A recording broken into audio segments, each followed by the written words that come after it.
Hello and welcome to this MindMap session. Today we're going to talk about hedge funds, specifically the strategies they employ, their benefits and risks, as well as how fees are calculated. Let's get started. Now, hedge fund strategies are classified as either event-driven, relative value, macro strategies, or equity hedge strategies. Let's take a look at each one in turn. Now, typically, event-driven strategies seek to profit from short-term events, typically involving potential changes in corporate structure, such as through restructuring or an acquisition. Let's take a look at different types of event-driven strategies. The first is merger arbitrage. So the way this strategy is executed is that upon announcement of an acquisition, the hedge fund takes a long position in the shares of the firm being acquired and shorts the shares of the firm that's making the acquisition. Now, the logic here is that the hedge fund expects the acquirer to typically overpay for the acquisition, and that's why the acquirer's shares are shorted. The risk of this strategy is that although the merger is announced, it does not actually go through. The next type of event-driven strategy is called distressed or restructuring. Typically, it involves firms that are perceived to be near bankruptcy, and there are multiple ways in which hedge funds can try and benefit from these events. The first is to outright purchase fixed income securities of the firm that typically are trading at discount to par value. Another strategy is one that anticipates the widening of spreads between the senior debt and junior debt, or between preferred stock and common stock. So the hedge fund would take a long position in senior debt while simultaneously shorting junior debt, or a long position in preferred stock while simultaneously shorting common stock. Again, this transaction is done in expectation of a profit as the spread between the securities widens. The next type of event-driven strategy is called activist positions. And as the name suggests, the approach here is to take a sufficiently large long position so as to influence the firm's policies. The final type of event-driven strategy is called special situations, and these strategies focus on opportunities in the equity of companies that are currently engaging in restructuring other than in a merger or acquisition, and in those that are not currently going through bankruptcy. These activities may include share repurchasing, capital distribution, asset sales or spin-offs, etc. The next group of hedge fund strategies are called relative value strategies. Now here, the hedge fund is seeking to profit from an unusual short-term pricing discrepancy between related securities. And the expectation of the hedge fund is that that pricing discrepancy will be resolved within a reasonable time frame. This group of strategies typically involves buying and selling related securities. Let's take a look at specific strategies within this group. The first is called fixed income convertible arbitrage. Now here, essentially, the hedge fund is trying to exploit a perceived mispricing between convertible bonds and the underlying embedded stock option. So the action involves buying the convertible debt securities and simultaneously selling the same issuer's common stock.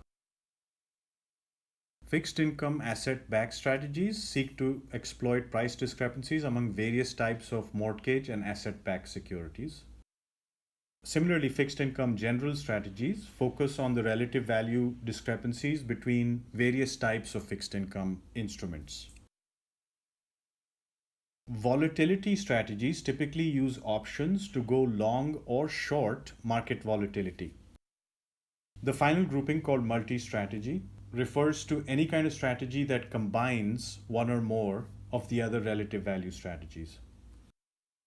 Macro hedge funds take a top-down approach and make allocations that may involve equities, fixed income instruments, commodities, currencies, etc., based on global economic trends and events.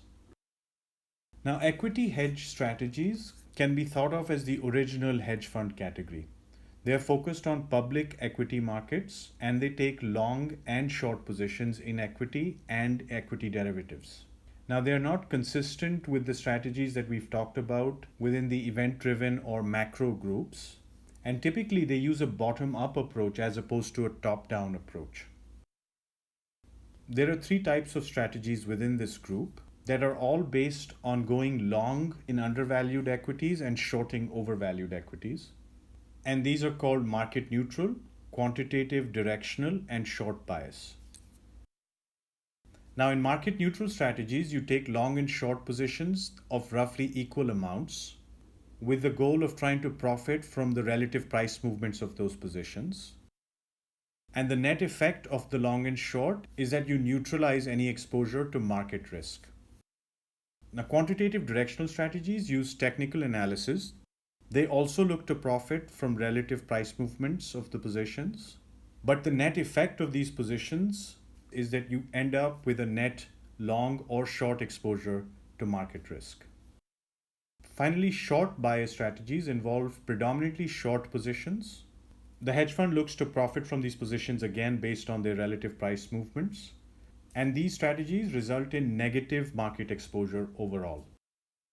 The next two types of strategies within the equity hedge strategies both involve taking long positions.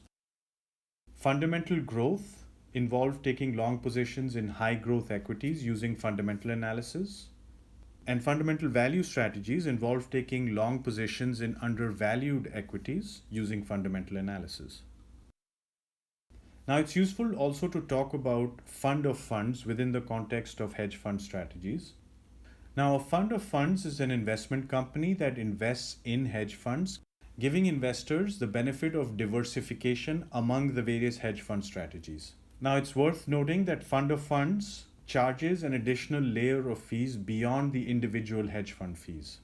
Now, as we think about the benefits and risks of hedge funds, there are three important points to note. The first is from a returns perspective, hedge funds typically perform better than global equities in down equity markets. However, they lag global equities in up equity markets. Now, there are some diversification benefits because of the less than perfect correlation with the global equity returns. The downside is that these correlations increase during times of financial crisis. Finally, it's worth noting some of the downsides of hedge funds from a liquidity standpoint. Obviously, hedge funds are less liquid than publicly traded investments. One of the factors compounding the inherent illiquidity of hedge funds is the restrictions imposed on redemptions. So there's a term related to hedge funds called lockup period, which is the time after initial investment when withdrawals are not allowed. There's also a notice period with hedge funds, which refers to the time after receiving a redemption request, within which the hedge fund must fulfill that request. Finally, in regard to redemptions, note that hedge funds may apply additional fees for redemption, which obviously reduces returns to investors. Now let's take a closer look at hedge fund fees. The total fee paid by investors in a hedge fund consists of a management fee and an incentive fee. The most common fee structure for a hedge fund is 2 and 20, which implies a management fee of 2% and an incentive fee of 20% of profits. Now, management fee is earned by the hedge fund regardless of investment performance, and it's based on the assets under management or AUM. Now, these assets can be calculated either on a beginning of period basis or an end of period basis.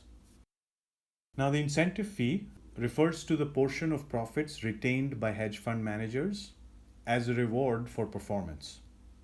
Now, let's look at how profit is defined. Profit could refer to any gains in value.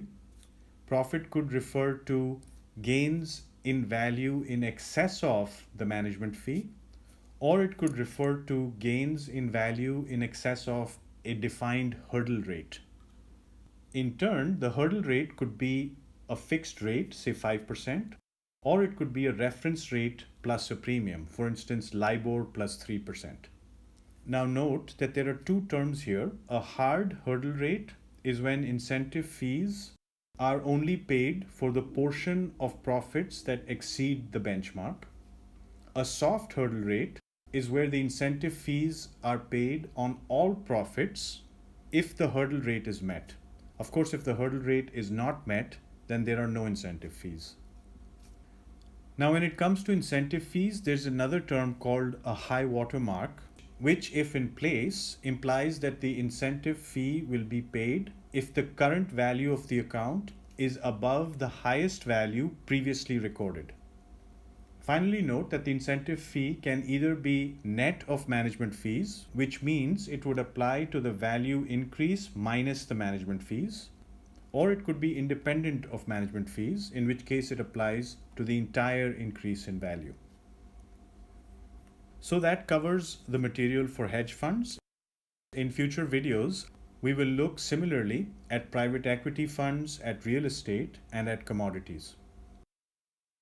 Thank you and see you next time.